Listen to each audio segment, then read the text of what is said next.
Next, we need to learn how to get the best out of our steam wand and the milk we're working with to get rich, creamy, smooth milk. Begin by adding your full cream milk. I'm using full cream milk because I love all the rich goodness with my full cream milk. You can follow these same rules with skim or soy. Fill your milk jug just to the bottom of this spout here. And then with our steam, we're trying to achieve two things. Heating it to the right temperature, and the thickness of our milk. We're heating it to the right temperature. If you think of that like cooking, you're working with milk, which is produce. In this milk is some sugars and some fats and some proteins. And we want to heat them to the right temperature, which is 65 degrees, so that it's sweet and smooth. The other thing we want to do is create the thickness, or the froth, as some like to call it. Begin by purging the steam out of your steam wand. Then, take our milk and lift it so the tip of the wand is just beneath the surface, and then turn the wand on all the way.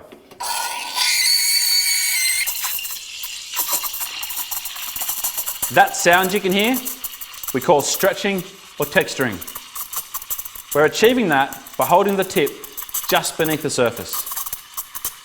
Keep doing that until your milk is as thick as you would like it. Then lift the jug and continue heating until the milk is too hot to touch. When the milk is too hot to touch, rest the jug, wipe the steam wand, and then purge. If there happens to be any small bubbles on top of your milk, give it a tap and then swirl. There should be no visible bubbles on top of your milk. Nice, rich and creamy. A good test that your milk is the right temperature, if you take a warm ceramic and pour your freshly heated milk into that ceramic and give it a taste.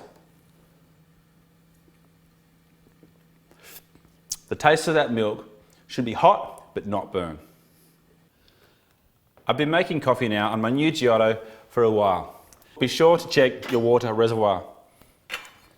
In this situation, it's almost empty, so I need to add some more water.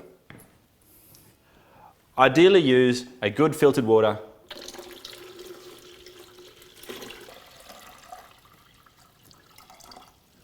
By doing that, you will minimise scale build-up over the years and get the best out of your coffee.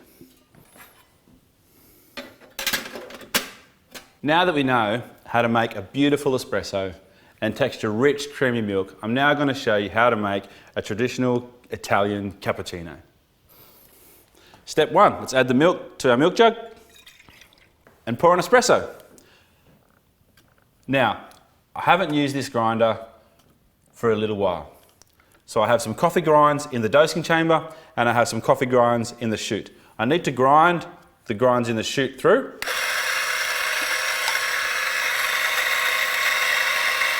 Turn the grinder off and discard that coffee. Now some will say it's a little bit too fussy and it's a bit wasteful. But for me, I'm a passionate barista and I just want to get the best out of my espresso machine, and this coffee is stale. Now what we want to try and do when we're making our cappuccino is to texture our milk as close as possible to brewing our espresso. So I'm going to brew the espresso, and once the coffee's flowing out of my spouts, I'm going to start heating the milk to try and get them as close together as possible.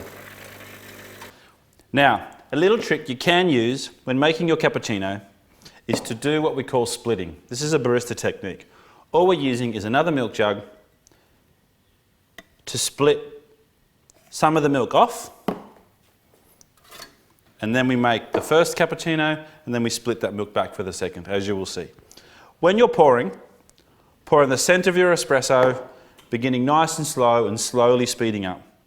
Be careful not to break up that crema. The idea here is that when you sip that cappuccino for the first time, you taste the coffee in the creamy, sweet milk. Those two things combined will improve your coffee experience. What you don't want is to pour really fast like this and to have too much of this white here. you want your first sip to be able to taste the coffee. And a traditional cappuccino has brown all around the outside and a white dot in the middle. Let's taste.